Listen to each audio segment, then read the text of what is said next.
Meus caros irmãos e amigos, professores e alunos da Escola Bíblica Dominical, pastores e companheiros de ministério, irmãos e irmãs que sempre nos acompanham neste canal, e você que está nos conhecendo hoje, eu saúdo a todos com a santa e gloriosa paz do nosso amado Salvador Jesus Cristo.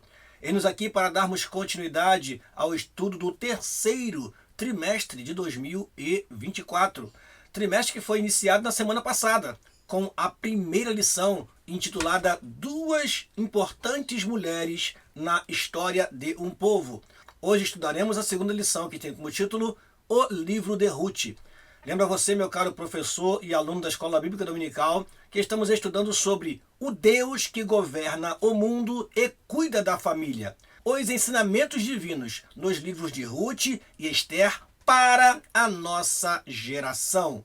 E eu quero convidar você a não perder nenhuma aula desse trimestre, meu caro professor da Escola Bíblica Dominical, porque é uma sequência de assuntos que estão entrelaçados, uma lição a outra, e se você perder uma dessas lições, você não compreenderá o que estas histórias trazem para nós de ensinamentos práticos para o nosso dia a dia, para a nossa geração. Desde já eu peço a você que deixe aí o seu like, peço a você que compartilhe esse vídeo com outros irmãos e irmãs, alunos e professores da Escola Bíblica Dominical e também com alguém que ainda não está mais frequentando a Escola Bíblica Dominical. Você pode usar este vídeo para convidá-lo a participar novamente da EBD. Dito isso, nós queremos orar ao Senhor e pedir que Ele nos abençoe durante a exposição desta aula. Oremos ao Senhor. Pai, em nome de Jesus te agradecemos a oportunidade que temos de estar aqui, Senhor, neste canal, transmitindo a teus filhos mais uma lição da Escola Bíblica Dominical. Que o teu Espírito nos oriente naquilo que iremos falar e que teus servos possam receber a palavra, guardar, praticar e ensiná-la, Senhor, com sabedoria, graça e com fidelidade. Assim oramos e te agradecemos em nome de Jesus. Amém e amém. Vamos então, irmãos, iniciar a segunda lição, a lição que tem como título O Livro de Ruth. E é claro, começamos sempre pelo nosso texto áureo. O nosso texto áureo é o primeiro versículo do primeiro capítulo do livro de Ruth, que diz assim: E sucedeu que, nos dias em que os juízes julgavam, houve uma fome na terra. Pelo que um homem de Belém de Judá saiu a peregrinar nos campos de Moabe, ele e sua mulher e seus 2 filhos. Ruth capítulo 1, versículo 1. Repetindo: E sucedeu que, nos dias em que os juízes julgavam, houve uma fome na terra, pelo que um homem de Belém de Judá saiu a peregrinar nos campos de Moabe, ele e sua mulher e seus 2 filhos. Ruth capítulo 1, versículo 1. Vamos então à nossa verdade prática? Diz assim a nossa verdade prática: servir a Deus não nos isenta de crises. Em qualquer circunstância, o segredo é permanecer fiel, confiando na providência divina. Repetindo: servir a Deus não nos isenta de crises. Em qualquer circunstância, o segredo é permanecer fiel, confiando na providência divina. Vamos então à leitura bíblica em classe, que se encontra no livro de Ruth, capítulo 1, versículo 1 a 5. Vamos, pois, a essa leitura. Diz assim a palavra do Senhor. E sucedeu que, nos dias em que os juízes julgavam, houve uma fome na terra, pelo que um homem de Belém de Judá saiu a peregrinar nos campos de Moabe, ele e sua mulher e seus 2 filhos. E era o nome deste homem Elimeleque, e o nome de sua mulher Noemi, e os nomes de seus 2 filhos Malom e Quilion, efrateus, de Belém de Judá. E vieram aos campos de Moabe e ficaram ali. E morreu Elimeleque, marido de Noemi, e ficou ela com os seus 2 filhos, os quais tomaram para si mulheres moabitas, e era o nome de uma Orfa e o nome da outra Ruth. E ficaram ali quase 10 anos. E morreram também ambos, Malom e Quilion, ficando assim esta mulher desamparada dos seus 2 filhos e de seu marido. Vamos então aos objetivos da lição. Primeiro, fazer a análise ou uma análise da organização do livro de Ruth, remontar o contexto histórico de Ruth e apresentar o propósito e a mensagem de Ruth. Repetindo, o primeiro objetivo, fazer a análise ou uma análise da organização do livro de Ruth. Segundo objetivo, remontar o contexto histórico de Ruth. E terceiro e último objetivo, apresentar o propósito e a mensagem de Ruth. Vamos então à introdução da nossa lição. Neste momento eu sempre lembro a você que é bom ter à sua mão uma canetinha, a revista da EBD, se possível, e um exemplar da Palavra de Deus bem pertinho de você, para que você possa conferir e ler os versículos caso haja necessidade para melhor compreensão da lição. Diz assim a nossa introdução. O livro de Ruth se destaca não apenas por sua beleza literária, mas principalmente pela profundidade espiritual de sua mensagem. Fonte de inspiração para judeus e cristãos ao longo dos séculos, o livro narra uma história de amizade, amor e redenção. Uma extraordinária demonstração de como o Todo-Poderoso trabalha em meio às crises para cumprir seus desígnios eternos.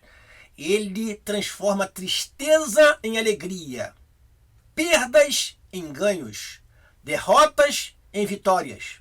Ruth nos apresenta Jeová Jireh, o Deus que provê.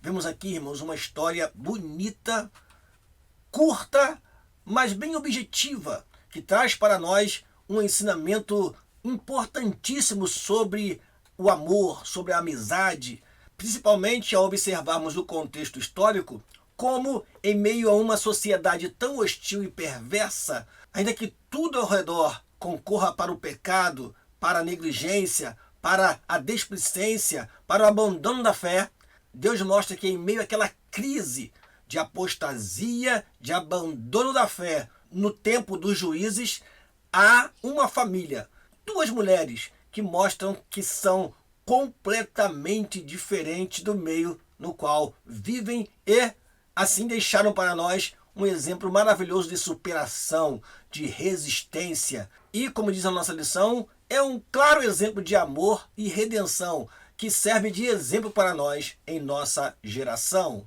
Vamos então ao primeiro tópico da lição, a organização do livro. Primeiro item do primeiro tópico.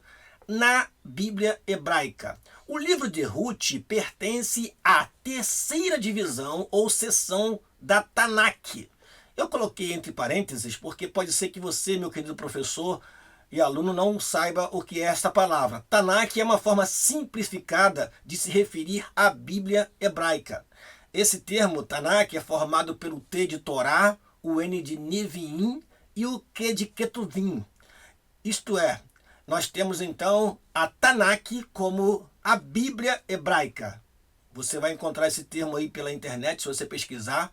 Então, Ruth pertence à terceira divisão da Tanakh, ou da Bíblia hebraica. Então, este livro está no Ketuvim, é o que veremos lendo posteriormente. Vamos ler novamente. O livro de Ruth pertence à terceira divisão ou seção da Tanakh, a Bíblia hebraica, que é composta apenas dos livros do Antigo Testamento da Bíblia cristã. Essa terceira seção é chamada de Ketuvim ou hagiográficos, que também é chamado de escritos. A primeira seção é a Torá, Pentateuco, e a segunda é a Neviim, profetas. Dentre os escritos, que são 11 livros, estão os Megilot, 5 rolos, livros curtos lidos publicamente nas festas judaicas anuais, Cântico dos Cânticos, Ruth, Lamentações, Eclesiastes e Esther. Em função de narrar fatos ocorridos durante a colheita, a leitura litúrgica de Ruth era tradicionalmente feita durante o Pentecostes, a festa da colheita. Meu amado irmão, para você entender melhor, eu trouxe para você este quadro. Os 5 rolos. 5 rolos eram assim chamados por serem separados e lidos anualmente em festas distintas. Cantares de Salomão era lido na Páscoa, em alusão ao Êxodo. O livro de Ruth no Pentecostes, na celebração da colheita, no seu início. O livro de Esther, lido na festa de Purim, comemorando o livramento de Israel da mão do mau Amã. O livro de Eclesiastes era lido na festa dos tabernáculos, festa de gratidão pela colheita. Já o livro de Lamentações era lido no mês de Abibe, relembrando a destruição de Jerusalém pelos babilônios. Veja que interessante, meu amado irmão, que nós temos aí as três principais festas judaicas: Páscoa, Pentecostes e Tabernáculos. Nessas três festas anuais, Páscoa, Pentecostes e Tabernáculos, todo judeu deveria comparecer para celebrar ao Senhor. Agora veja que interessante que com o passar do tempo, outras festas foram surgindo. E nós temos aí a festa de Purim, que surgiu a partir do tempo da rainha Esther. E nós estudaremos o livro de Esther também neste trimestre. Então voltaremos a falar deste quadro, possivelmente quando introduzirmos também o livro de Esther. Então nós temos aí os 5 rolos: Cantares de Salomão, Ruth, Esther, Eclesiastes e Lamentações. Continuando, temos aqui algo importante também, que é a divisão da Bíblia hebraica. Na Bíblia hebraica nós temos primeiro a Torá, os livros da lei, os 5 livros de Moisés: Gênesis, Êxodo, Levítico, Números e Deuteronômio. Depois, veja que interessante, nós temos os profetas. E esta parte dos profetas, que é chamada Neviim, é dividida em 2 partes: profetas anteriores, Josué, Juízes, Samuel e Reis. Veja que não temos 1º e 2º Samuel, nem 1º e 2º Reis, porque é somente um só livro na Bíblia hebraica. E nós temos profetas posteriores: Isaías, Jeremias, Ezequiel e os 12. Ora, pastor Daniel, quem são os 12? Os 12 são os 12 livros dos profetas menores que estão reunidos em um só livro na Bíblia hebraica. Veja que interessante, irmãos, que aqui nós temos os 12. E é bom que o estudante da Bíblia decore os 12, pois isso ajuda a localizar na hora da leitura, por exemplo, na hora da leitura bíblica oficial que é feita nos cultos. Os 12, quais são? Oséias, Joel, Amós, Obadias, Jonas, Miqueias, Naum, Abacuque, Sofonias, Ageu, Zacarias e Malaquias. Esses são os 12. Caro estudante da Bíblia, procure decorar os 12 livros dos profetas menores. E por último nós temos os escritos, que é o Ketuvim, que é onde estão os 5 rolos. Eu fiz um destaque aí para você entender. Nesse grupo nós temos 11 livros. Nós temos livros poéticos. Veja que Salmos, Provérbios e Jó são considerados livros poéticos na Bíblia hebraica. Depois nós temos os 5 rolos, como já citamos aqui: Cantares de Salomão, Ruth, Lamentações, Esther e Eclesiastes. E por último temos os livros históricos, que são Daniel, Esdras e Neemias, que é um só livro na Bíblia hebraica. E por último, o livro das Crônicas. Veja que interessante que o livro das Crônicas, ele é o último livro da Bíblia hebraica, porque a nossa Bíblia tem uma divisão diferente da divisão da Bíblia hebraica.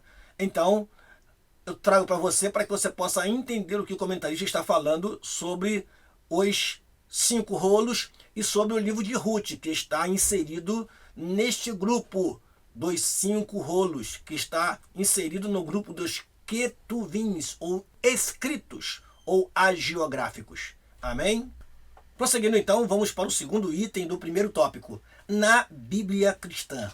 Enquanto a Bíblia hebraica está dividida em 3 seções, Pentateuco, Profetas e Escritos, o Antigo Testamento da Bíblia cristã, da nossa Bíblia, é composto por 4 partes, ou 4 seções.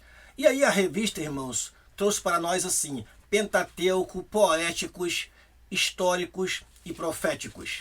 Mas, para melhor memorização, eu sugiro que o professor inverta essa sequência e coloque conforme está na Bíblia Sagrada: Pentateuco, históricos, poéticos e proféticos.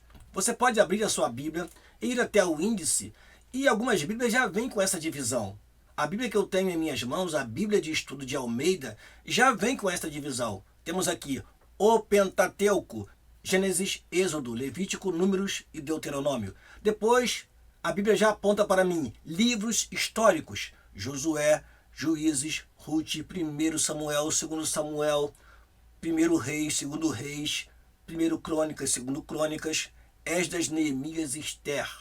Depois nós temos os livros poéticos, também chamados de sapienciais, que são Jó, Salmos, Provérbios, Eclesiastes e Cantares. Depois nós temos os livros proféticos. E aí temos a divisão de profetas maiores e profetas menores. Profetas maiores: Isaías, Jeremias, Lamentações de Jeremias, Ezequiel e Daniel. E depois nós temos os profetas menores, que vai de Oséias até Malaquias, como já pronunciei para você aqui anteriormente. Oséias, Joel, Amós, Obadias, Jonas, Miqueias, Naum, Abacuque, Sofonias, Ageu, Zacarias e Malaquias. Portanto, nós temos uma divisão diferente. E temos o Pentateuco, que vai até Deuteronômio. Depois temos o livro de Josué, que retrata a entrada do povo na Terra Prometida. Depois nós temos o livro dos Juízes. E logo após o livro dos Juízes nós temos o livro de Ruth. Por que foi inserido ali este livro? Porque a história de Ruth acontece no tempo dos Juízes. Continuando, Ruth está categorizado como um livro histórico por seu evidente gênero narrativo, mas é identificado também por sua extraordinária beleza poética.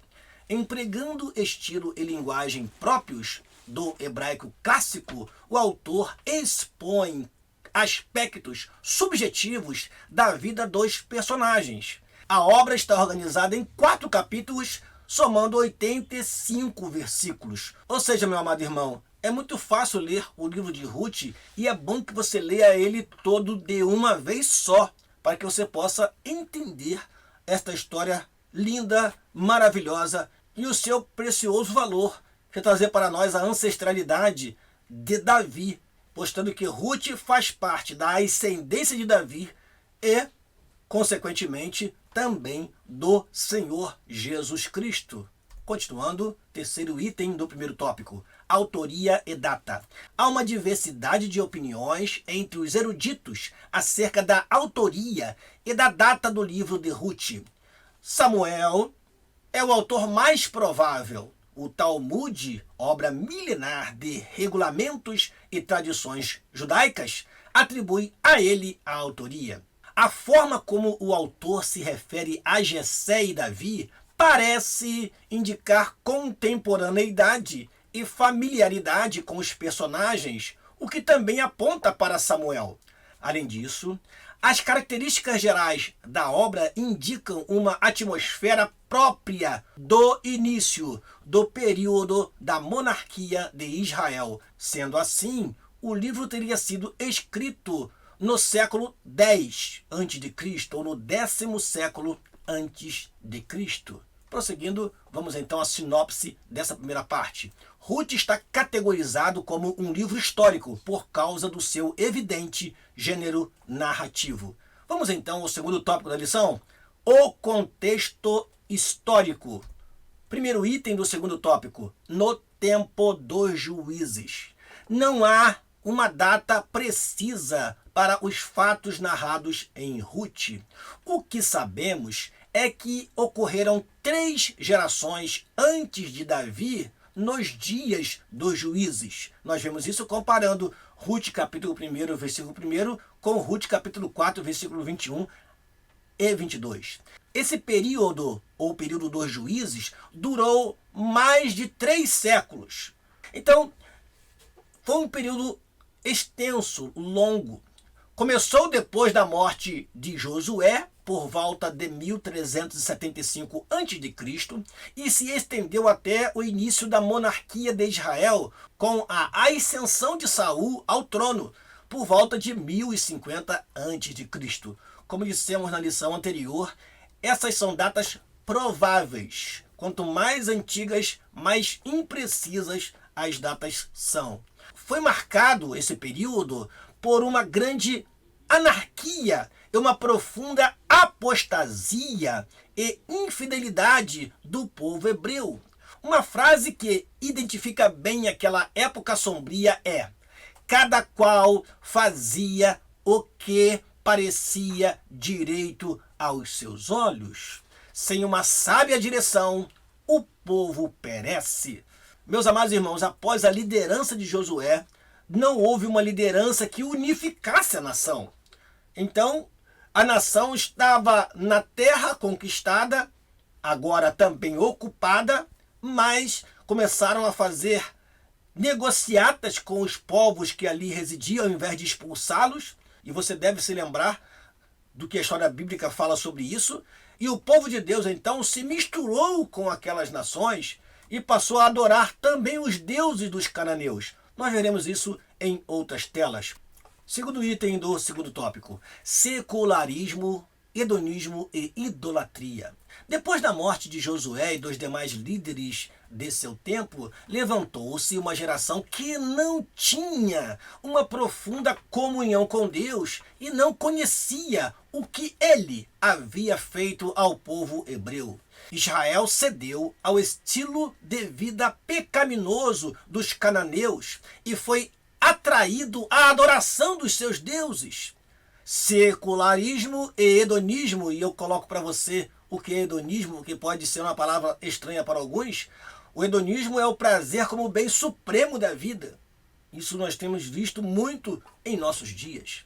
Secularismo e hedonismo sempre levam a grandes tragédias morais e espirituais. Paulo escreveu aos Romanos, capítulo 12, versículo 1, dizendo: rogo-vos, pois, irmãos, pela compaixão de Deus, que apresenteis os vossos corpos em sacrifício santo, vivo e agradável a Deus, que é o vosso culto racional. E Paulo diz em Romanos, capítulo 12, versículo 2, o seguinte: e não vos conformeis com este mundo, mas transformai-vos pela renovação do vosso entendimento. Quando a igreja se seculariza, ela se conforma com o mundo. E nós não podemos nos conformar, irmãos, com o que está acontecendo ao nosso redor.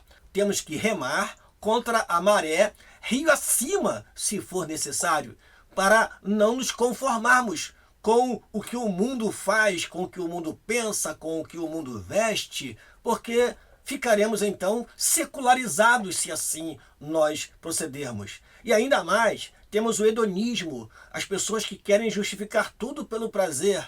O prazer é bom, mas nós não podemos pautar a nossa vida pelo prazer, porque a Bíblia Sagrada nos diz que o nosso corpo é o templo do Espírito Santo. E nós devemos agradar a Deus através do nosso corpo e não entregá-lo à prostituição, ao pecado e achar que só porque é bom e agradável Deus está se agradando. Não, não, não. Precisamos ter uma vida íntegra, correta, de santificação na alma, no espírito e no corpo, disse Paulo, os quais pertencem a Deus.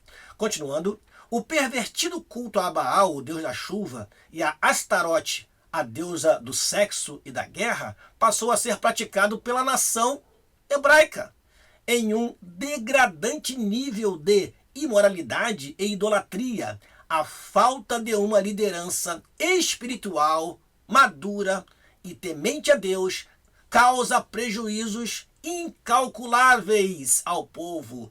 No reino de Deus, não basta ter carisma para liderar, é preciso ter caráter aprovado. Infelizmente, o que está acontecendo em muitas igrejas, em muitos locais, é isso. Não há uma liderança espiritual, não há uma liderança séria. E as pessoas, então, vão de acordo com aquilo que é falado e impressionados pelo carisma, pela forma eloquente que uma pessoa fala, pela vestimenta muito bonita que tem, ou pelo grande templo que possui, e as pessoas ficam assim, impressionadas com aquilo e se esquece que o mais importante é ser fiel ao Senhor, à sua palavra, e quando foge disso, nós também devemos fugir e devemos nos abrigar no Deus que cuida de nós, que zela por nós e que quer que nós tenhamos uma vida santa, correta diante dele. Terceiro item do segundo tópico: opressão, clamor e livramento. A apostasia tornou Israel presa fácil de seus inimigos, que atacavam e saqueavam suas cidades e terras e mantinham o povo sob domínio opressor por longos períodos. Afligida, a nação clamava a Deus e o Senhor levantava juízes para libertar o seu povo. Agora, que tipo de juízes são estes? Nosso comentarista explica: esses juízes não eram os magistrados civis como os conhecemos hoje, que julgam em fóruns e tribunais. Eram libertadores, geralmente líderes militares, como Otiniel, Baraque, Gideão, poderosamente usados por Deus para julgar, entre aspas, a causa de Israel, livrando-os de seus opressores. Daí o termo juízes. Eles julgavam a causa de Israel, eles defendiam a causa de Israel, eles fizeram com que Israel não fosse exterminado pelos seus inimigos, porque Deus tinha uma promessa com o seu povo e para cumprir a sua promessa, ele levantava juízes que de forma poderosa e muitas vezes sobrenatural defendiam o seu povo, como aconteceu com Gideão, Sansão e outros. Prosseguindo, apesar dos repetidos ciclos de infidelidade da nação, Deus ouvia o gemido do seu povo em seus momentos de dor e aflição. O Senhor é longânimo e cheio de misericórdia. Tem alguns versículos que foram citados, nós temos um aí abaixo. Ele ouve os que a ele clamam. E eu trouxe 2 versículos para ler com você. Misericordioso e piedoso é o Senhor, longânimo e grande em benignidade. Salmo 103, versículo 8. Então me invocareis, e ireis, e orareis a mim, e eu vos ouvirei.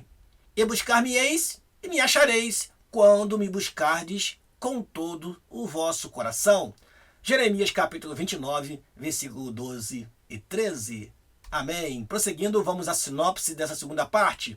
Os fatos narrados em Ruth têm como contexto maior os dias dos juízes, caracterizados pela frase cada um fazia o que bem queria. Repetindo, os fatos narrados em Ruth têm como contexto maior os dias dos juízes, caracterizados pela frase cada um fazia o que bem queria.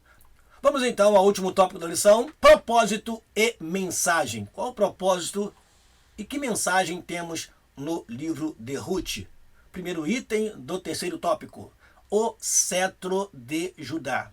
Vários propósitos são atribuídos ao livro de Ruth. O principal e mais evidente deles é apresentar Davi como descendente de Judá, a tribo real da qual viria o Messias. O leão da tribo de Judá, a raiz de Davi, conforme está em Apocalipse capítulo 5, versículo 5, e podemos aí fazer a comparação com Ruth capítulo 4, versículo 18 a 22, que é o texto que está no final do livro de Ruth. Gênesis capítulo 49, versículo 10 diz: o cetro, o bastão que o rei tinha em suas mãos, o cetro não se arredará de Judá, nem o legislador dentre seus pés, até que venha Siló, e a ele se congregarão os povos. Embora Ruben fosse o primogênito de Jacó, seu ato de desonra ao leito do pai, deitando-se com sua concubina, fez com que perdesse a primogenitura, a posição de liderança. A promessa feita a Abraão seguia agora pela descendência de Judá. Sendo Samuel o autor do livro de Ruth, o propósito de registrar a genealogia de Davi ganha ainda mais sentido, já que naquele tempo o rei de Israel era Saul, um benjamita, conforme você pode ler no texto sagrado. A ancestralidade de Davi o legitima para o trono. Veja, os irmãos, que aqui há um propósito interessante. O que o livro de Ruth nos traz? Nos traz no seu final uma sequência de gerações.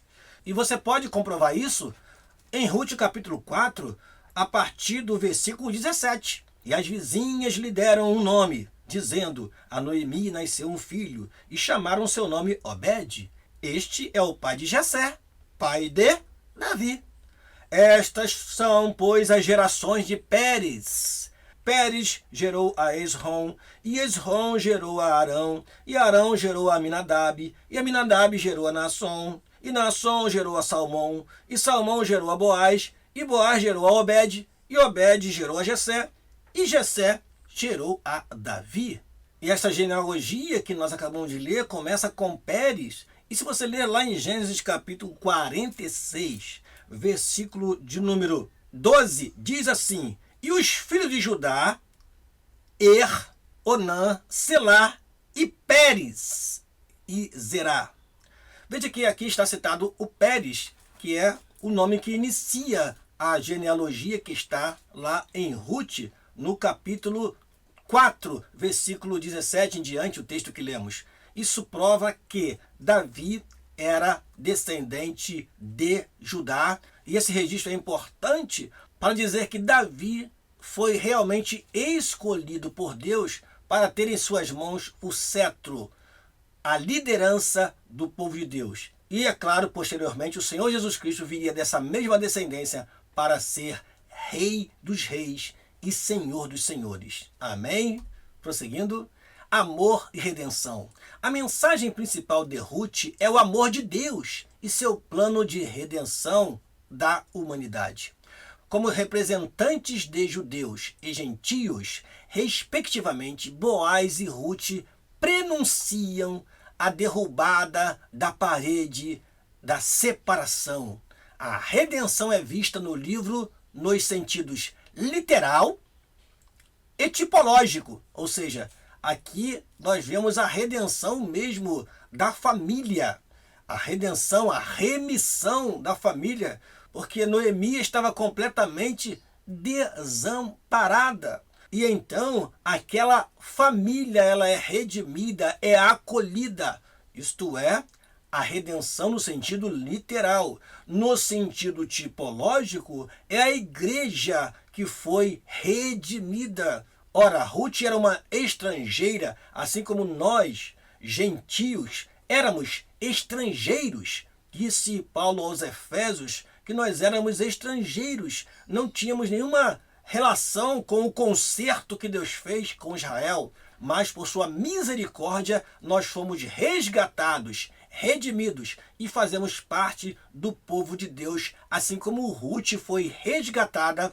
e passou a fazer parte da genealogia do Senhor Jesus Cristo. Então nós temos a redenção literal daquela família e temos a redenção de todos os que se aproximam de Deus para obter a poderosa salvação. Boaz é o parente remidor que preservou a descendência de Elimeleque, mas é também um tipo de Cristo, nosso Redentor. Terceiro e último item, no terceiro e último tópico, fidelidade e altruísmo. O livro de Ruth abre uma janela que nos permite ver que nem tudo eram trevas nos dias dos juízes. Havia um remanescente fiel que temia a Deus e foi usado por ele para cumprir seus propósitos. Em um mundo de crescente iniquidade, o justo vive pela fé. Amados, não é diferente em nossos dias. Vivemos em dias em que a iniquidade e a perversidade ela está patente aos nossos olhos. Não precisamos procurar, porque está aí manifesta a negligência, o pecado, a promiscuidade, mas nós precisamos viver da fé. Como está em Abacuque capítulo 2, versículo 4, o justo por sua fé viverá. Outra eloquente mensagem do livro é o valor do altruísmo em um mundo no qual predomina o egoísmo. Notamos que faltou uma palavrinha no texto, nós acrescentamos aí. Em um mundo no qual predomina o egoísmo. Nos dias dos juízes, a maioria vivia segundo os seus próprios padrões e interesses. Conforme Juízes capítulo 21, versículo 25, que diz o mesmo que está em Juízes capítulo 17, versículo 6, cada um fazia o que parecia direito aos seus próprios olhos. Noemi e Ruth destoaram dessa máxima individualista. Sogra e nora não pensavam em si mesmas. O amor não é egoísta. Essa palavra, irmãos, é muito bonita. Altruísmo.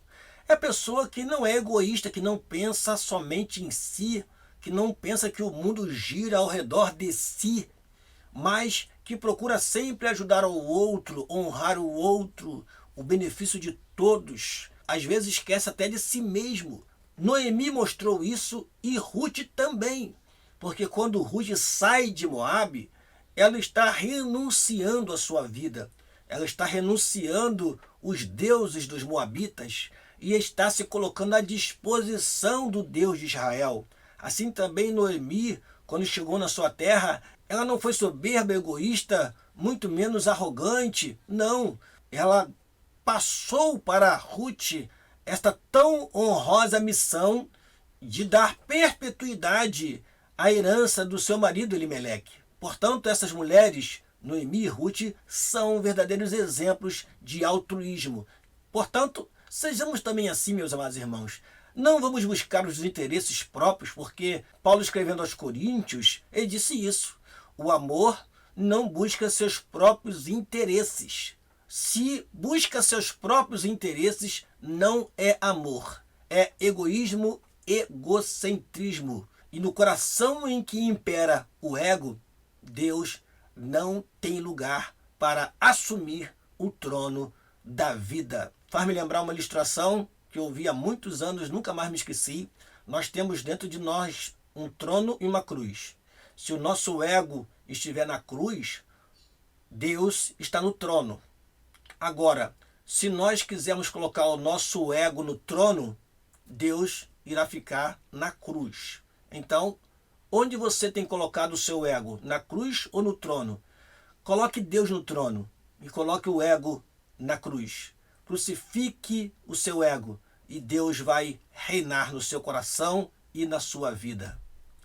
Sinopse da última parte: o cetro de Judá, o amor, a redenção, a fidelidade e o altruísmo são temas que se destacam ao longo do livro de Ruth.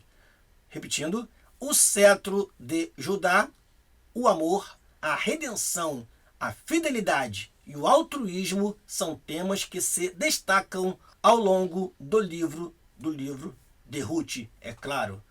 Vamos então à nossa conclusão. Diz assim a nossa conclusão: o livro de Ruth nos ensina que, a despeito da incredulidade e dos pecados dos homens, Deus sempre trabalha para cumprir os seus desígnios. Sem violar o princípio do livre-arbítrio humano, o Todo-Poderoso conduz a história e executa seu plano eterno de redenção. O livro também nos mostra como a fidelidade de Deus se aplica às circunstâncias comuns da vida. Em tudo, Ele é fiel. Amém.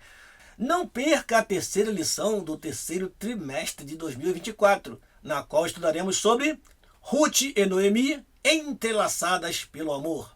Esta será a terceira lição e eu conto com a sua presença aqui, meu caro professor e aluno da Escola Bíblica Dominical.